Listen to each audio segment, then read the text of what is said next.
And here's part two of my interview with Speaker of the House, Paul Ryan. When I was here in February, I asked you very specifically, you gave me a 200-day agenda. And in that you said that we're going to repeal, replace. You said vet refugees, build the wall. You said not education right away.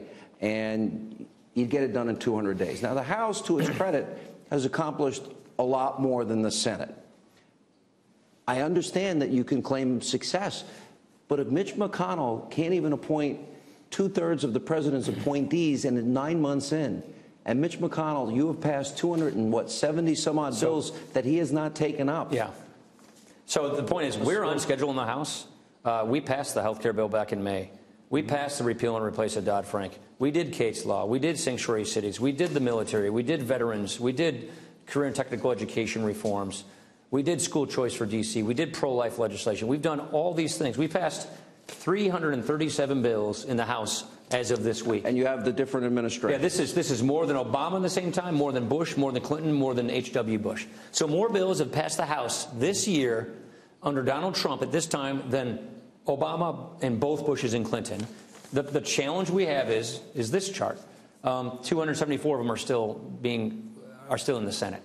So we haven't gotten them over the finish line in the Senate. Now, is that frustrating for the House? You bet it's frustrating for the House. You talk to Mitch McConnell? I do all the time. They've got a couple of problems. Number one, you mentioned it. They got to do people. They have to do personnel. We don't do that in the House. We don't have to confirm judges and cabinet secretaries and assistant cabinet secretaries and ambassadors. With all due respect, they're not doing a lot of that either. Chuck Schumer can take up to 30 hours per person, so he can completely gum up the works. And then they have these rules, which we don't like these rules in the House, but they have these filibuster rules. The reason we're using reconciliation for tax reform is so that they can't filibuster that. What about, shouldn't they just go to a simple majority in the Senate? Look, you ask any House member and they'll say yes to that. Is your answer yes? Of course I'd like to see them do majority votes on these things. Have you ever asked McConnell that? We've talked about it a lot. I don't think they don't have the votes there for it. That's just this flat, simple answer. So what do I do as a House leader? You don't think he even get the votes to get that done? That's right. Doesn't he have in charge of the rules? He's the majority. No, but I don't think there's enough Republicans to vote for that because they worry that when liberals take over government, liberals will ram through liberalism. But there is So the just House to get you is there, tainted though by the Senate.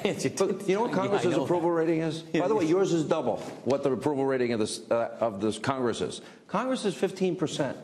I think, and in fairness to you, you will talk to me.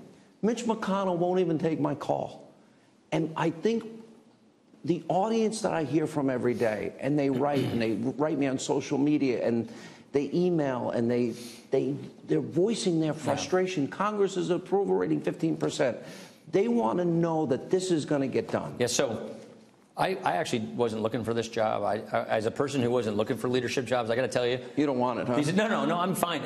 I'm just saying these jobs are a lot harder on the inside than they seem on the outside, because you have to rally support and get things done and get consensus and deal with the rules and the situations as they exist. Not the world you wish you had, the world you have in front of you. Now, in the House, we've been extraordinarily productive. We've passed our agenda. We've passed all of our appropriation bills ahead of schedule this year. For the first time, a Republican majority has done it since 2004. So the House, you so believe we're rocking is tainted. And rolling here in the House. You believe the House is tainted by the inaction in the Senate. Health care is a perfect example. We passed our repeal and replace health care bill in May. How frustrating was it for you to watch John McCain, who promised 100 times to repeal and replace? Because I'm frustrated. We're the ones who passed it. We're the ones who said we would do this, and then to see it not pass in the Senate. And it was, by the way, it wasn't easy. Yeah. No, it wasn't easy, but it's extremely frustrating. But here's the point I'm trying to get at, Sean. Yeah. There are still things we can get done, even with the rules they have over there. You know what the Congressional Review Act is? You can go back and rescind an old regulation like these Obama-era regulations. That was done once in 20 years. We've done 14 of them in law this year alone because they can't filibuster that. This tax reform bill, we're going to do it in such a way that they can't filibuster that.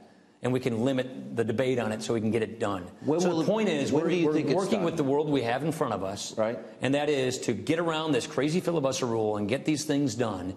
And that is the plan we have. And I believe if Americans see their Congress giving them a postcard tax form, giving a middle-class tax break, getting rid of the special interest loopholes to make it fairer, and lowering taxes on businesses to bring jobs back from overseas and make it easier for businesses to create more jobs here, that is going to be something that's going to be good for all Americans. Bigger paychecks, more jobs, I'd add one faster thing. growth. We get that done, I think people are going to be pretty happy with Congress and with the president, because we will have kept our word. Let's talk about Congress and the president. I know people that sit in Senate private closed-door meetings, and they write me what's said. I'll give you names: Ben Sasse, John McCain, at least 10 or 12 senators that don't want the president to succeed, Republican senators that openly trash the president. What's your relationship with it? It's very good. It's the opposite of it. We have a great relationship. By the way, happy with his presidency? I'm very happy, but you don't have that in the House of Representatives. We have caucuses every week. You don't hear that kind of talk from the House of Representatives. I have not heard it from House members. So you don't hear that from House members. Look, I think the president is giving us the kind of leadership we need to get this country back on the right track. Is there anything about his agenda that you think is not conservative? Not that I can think of. Any big disagreement you have with him? No.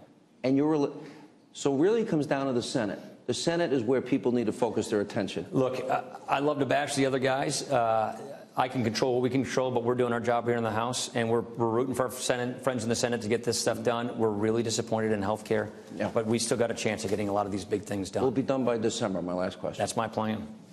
Is that a yes? The Senate has something to say about that. All right. If Donald Trump and Paul Ryan have anything to say about it, answer is yes. We just got to get this stuff through the Senate. And the Freedom Caucus, the Tuesday group, those guys are great. The Saturday Conservative Movement, group. the Freedom Caucus, the whoever group are on board with this. Everyone's on board. So we're here. We're on board. We're going to get this done.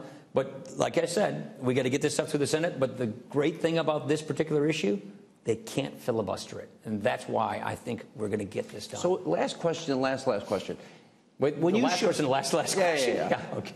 So when you show the chart that you guys have passed record number of bills, and you show that the House has passed these laws, do you feel you're treated, do you think you're grouped in because of the Senate's failure? Look, nothing's fair. Nothing's fair in this world, and nothing's fair in politics, and we're just kind of used to that. I think really what matters to people is, did we help their lives? And it really doesn't matter whether the House, I mean, it does matter that the House passed these bills, and we feel, very, very satisfied for having done that. But we got to get them into law. We got to get these done so that it actually improves and affects people's lives. That's how we're going to be judged.